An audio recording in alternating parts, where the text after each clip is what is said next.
איך לשמוע מה אני רוצה, מה אני רוצה. אז קודם כל בואו נזהה את זה בכלל, את המצב הזה שבו יש מחשבות שמפריעות לנו לישון. לפעמים אנחנו מדברים עם אנשים אחרים ובאמצע שהם מדברים ואנחנו רוצים להקשיב להם ולשמוע מה הם רוצים, אנחנו לא יכולים להשתלט על זה. המוח שלנו רץ למקומות שהוא רוצה. כשאנחנו רוצים להירגע, כשאנחנו יושבים לראות סרט, כשאנחנו הולכים ברחוב, כשאנחנו יושבים עם עצמנו, ושוב המחשבות ממשיכות לעשות לנו את הרעש הזה בתוך הראש, ואנחנו יודעים שזה לא מה שאנחנו רוצים, אבל אנחנו לא מצליחים להשתלט על זה. אז קודם כל חשוב לי להגיד, זה לא שאתם לא יודעים מה אתם רוצים, אתם פשוט לא מצליחים לשמוע, וכדי לשמוע אנחנו צריכים לרווח בין המחשבות, ולהשתלט על מה שקורה לנו בתוך הראש. הרבה פעמים הרעש הזה נוצר מתוך ציפיות, ביקורת, רצון להיות הכי טובים, פחד ממה יגידו, איזושהי רצון שלא נאכזב אף אחד, שלא נאכזב את עצמנו, שלא נפסיד. הרבה פעמים אנחנו עושים המון שיקולים, ובסוף אנחנו לא עושים שום דבר, ואנחנו נשארים בלי לדעת מה אנחנו באמת רוצים. אנחנו כל כך רוצים לשמוע את הרצון שלנו, להבין מה אנחנו רוצים לעשות, מבלי לשמוע אחרים, מבלי שאחרים יגידו לנו, אנחנו רוצים לדעת. אבל איך אפשר לדעת כשיש כל כך הרבה רעש? אז קודם כל אנחנו צריכים להבין שהרעש הזה לא הולך להיעלם. אני לא באה ואומרת לכם, קחו את המשקה הזה, קחו את הכדור הזה. זה לא יקרה. אפשר לברוח לכל מיני דברים, אבל הרעש תמיד יהיה שם. העניין הוא שאנחנו כן יכולים לרווח בתוך הרעש, לשמוע בין המחשבות, וזה מה שאנחנו נעשה. בואו נעשה ביחד תרגיל קצר. תיקחו דף, תעצרו, תהיו איפשהו שאתם יכולים באמת לעצור, להקשיב לעצמכם, אולי בטבע, אולי בבית. ככה תשבו עם עצמכם רגע ותהיו באמת בעבודה פנימית כנה. אני באמת רוצה לשמוע מה אני רוצה. אני מוכנה לשמוע הכל. אז מה שאני רוצה שתעשו, זה שאתם יושבים עם הדף מול העיניים, ואתם עוצמים את העיניים רגע, ולוקחים לכם איזה 4 נשימות, ככה אוויר נכנס פנימה, אוויר יוצא לאט לאט. אני רוצה רגע שתתחילו להסתכל פנימה, אנחנו כל הזמן בחוץ, בואו נסתכל רגע פנימה. בתוך 4 נשימות האלה, אנחנו מתחילים להתחבר חזרה לקצב של הלב, לנשימה, לגוף. ואני רוצה שכשאתם פוקחים את העיניים אחרי 4 נשימות, תשבו מול הדף ותכתבו לי בבקשה, מה המחשבות, מה הפחדים שעולים.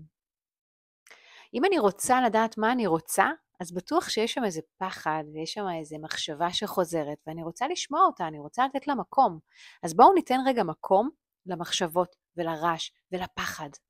אז תכתבו בבקשה את כל מה שעולה. וכשאתם מסיימים לכתוב, תסתכלו על זה שוב פעם, ותגידו, זה לא אני, זה לא אתם, זה רק רעש, זה רק מחשבות, זה אוטומטים, זה מנגנון הגנה, כדי להישאר במצב של ודאות, במצב של ביטחון, במצב של שליטה. המחשבות האלה הן שומרות עלינו, וכשאנחנו מסתכלים עליהן בצורה כזאת, אז הרבה יותר קל לנו להבין שזה לא אנחנו יודעים מה אנחנו רוצים. ועכשיו אני רוצה, אחרי שהוצאנו את המחשבות והסתכלנו עליהן, והבנו שזה לא אני, הבנו שאין פה attachment, אין פה חיבור, אין פה הצמדות למה שאני רואה, איך אני עכשיו שומעת את עצמי? אז אנחנו שוב פעם ניכנס לתוך השקט, נעצום עיניים. אפשר לדמיין שאנחנו בתוך בועה, כל אחד עם הבועה שלה, שלו, מה שאתם רואים בעיני רוחכם. אוויר נכנס, אוויר יוצא, גם פה נחזור 3-4 נשימות. נעצום עיניים, להתרכז פנימה. נהדר, ואני רוצה שתשאלו את עצמכם את השאלה הבאה. אם היה בי שקט עכשיו, מה הייתי רוצה? יש לי הכל טוב. המחשבות האלה הם לא אני. מה אני רוצה? יש בי שקט עכשיו. אני בנינוחות, אני ברוגע, אני בנחת. מה אני רוצה? ומה שעולה זה טוב. לא לחפש את היותר טוב, לא לחפש את הנה היא מצאה והיא עושה והוא עושה והוא מצליח. זה לא רלוונטי, זה לא שלנו. כל אחד יש לו את הנתיב שלו. אז מה שאתם שומעים, ולפעמים זה יכול להיות אפילו דבר הכי קליל בעולם, לבלות עם המשפחה. וואו, זה הרצון.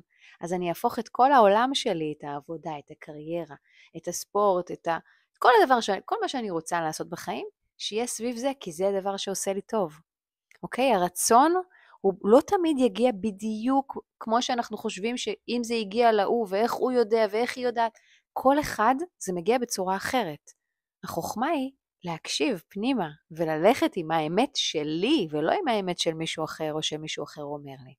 כשנבין שהרעש הוא חלק מאיתנו, אבל הוא לא אנחנו, הוא יפסיק לצבוע לנו את כל היום ואת כל המחשבות ואת כל ההלך רוח. ואז יהיה לנו יותר חופש, יותר בהירות, יותר כוח, יותר אנרגיה, יותר תשוקה לחיים. ואז נמצא את כל מה שאנחנו מחפשים כל כך הרבה זמן. אז אני מקווה שנהנתם, ואם אהבתם תעשו לי לייק ותכתבו לי כאן למטה תגובה למה התחברתם ומה הרצון שלכם, מה עלה לכם בתוך התרגול הזה, ותשתפו עם חברים, ואנחנו נתראה בסרטון הבא.